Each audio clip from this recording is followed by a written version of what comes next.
guys, welcome back to the channel. So today we're going to carry on with the Mark II Escort build, but we're going to get the back axle on and get it bolted up, get all the leaf springs all bolted up and get it ready to roll. That's today's job. So let's get down there and let's get cracking, eh?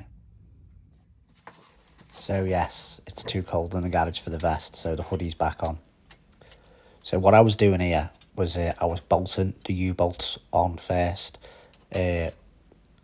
because it's just so fiddly with them being so long, and I didn't know what size lowering block I was going to use. This is a custom length lowering block. I've cut it to 20mm because of the size tyre and the 8-inch wide wheels I'm using. This is an English axle and it's standard length, because a few of you have asked me that question, so I thought I'd answer in this video. It's not been chopped down or anything, it's the standard length. So, and I still run 8-inch mini lights, so I'll use a custom shortened small lowering block.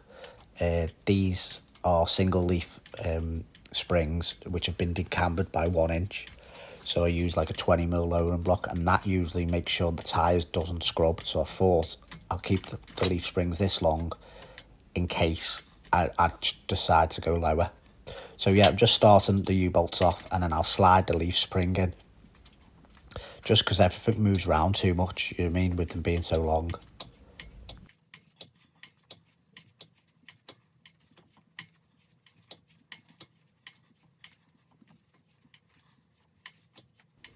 So I bet you all of yous behind the screen are probably saying, why aren't I using a whizzy gun? Well, most of the time when I'm working on the Mark II Escort is when my 2 little children are asleep, and my garage is actually connected to the house, so they can actually hear, you know, quite easily the noise. So the whizzy gun would probably wake them up, or they'd moan saying it was loud. So this is why you'll mostly see me using spanners and stuff and ratchets, so I'm not making too much noise. So yeah, now I'm just tightening them up.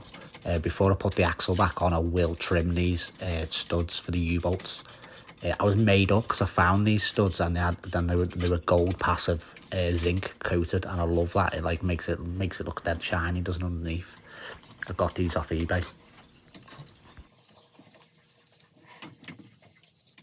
So I'm not going to get you these nuts up, because I'll still need to line up the leaf springs when I put the axle back on. So I'm just going to leave these just nipped, just so that the leaf springs still spin left and right.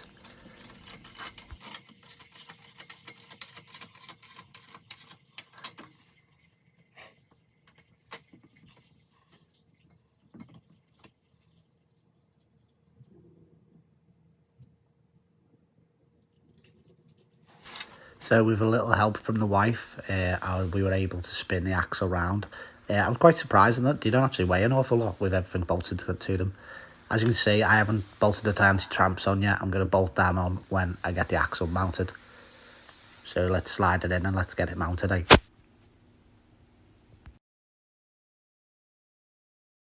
So I've got no footage of me sliding in, so I don't know what happened to the camera, but it wasn't recording at the time. So yeah, all I've done is pushed it in with my trolley jack. Quite surprising how easy it is to go in, and they don't really weigh an awful lot.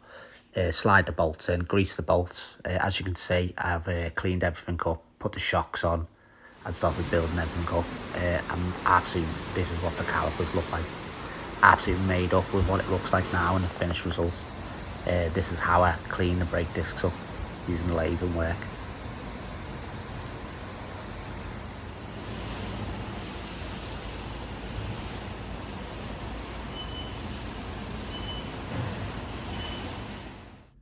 So now we've built all the back axle up, I want to start tidying up the boot. So I'm going to strip it all down, and I'll show you the bare canvas, what it looks like, and then we'll go through a few stages of how I can visualize it in my head. All right, guys.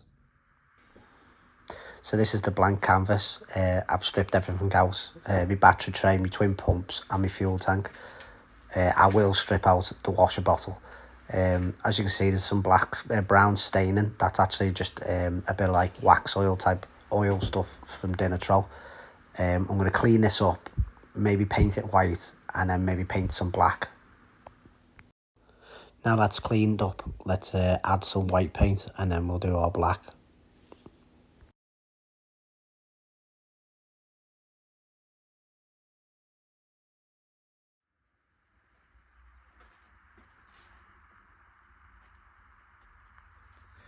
So I've just used a stone chip.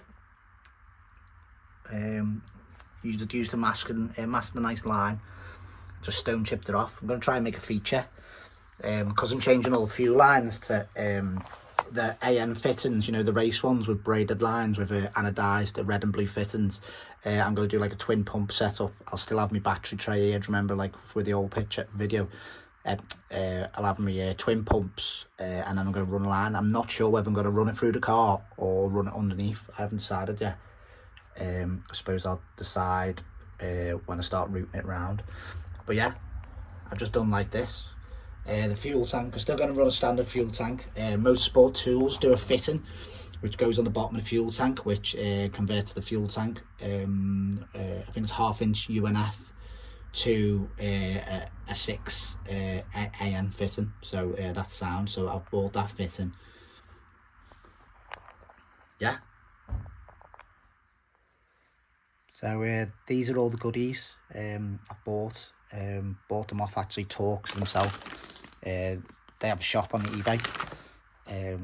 I've used Torx and the Motec stuff in the past. Motec, because you can get it from Dema Tweaks, but they don't stock these fittings, so you can run twin pumps. I want to run twin pumps, only because so we've got a backup spare. I don't need to run the twin pumps for the fuel pressure I'm running on this, because it's NA, because it's not a turbo thing. But I just want to run a spare. I just think it looks smart when there's two matching next to them. So I went for them red top gold ones, good enough for 240, 250 brake in case I want to go throttle bodies. So I'm going to clean this up. This is the original one. Clean this up, and then I can mount the two pumps, run the line, all the AM fittings. I'm going to go AM fittings on top of the carbs, and they're going to look well smart. That's the Motorsport. Well, let me show you the Motorsport Tools fitting. This is it. I'm going to take it off and put a washer. I've spoke to Motorsport Tools. I did use PTFE tape to start off with, but I'm actually going to take it off and put a fibre washer and put a tiny bit of PTFE tape on it again. But that's the fitting they do for the original fuel tank. Alright guys, hope you like this video. I'm going to leave you with a little clip of it going to the paint shop. It's actually gone to the paint shop now. By the time I've edited this video and the video will be live, it probably would have been in the paint shop for a good week or so.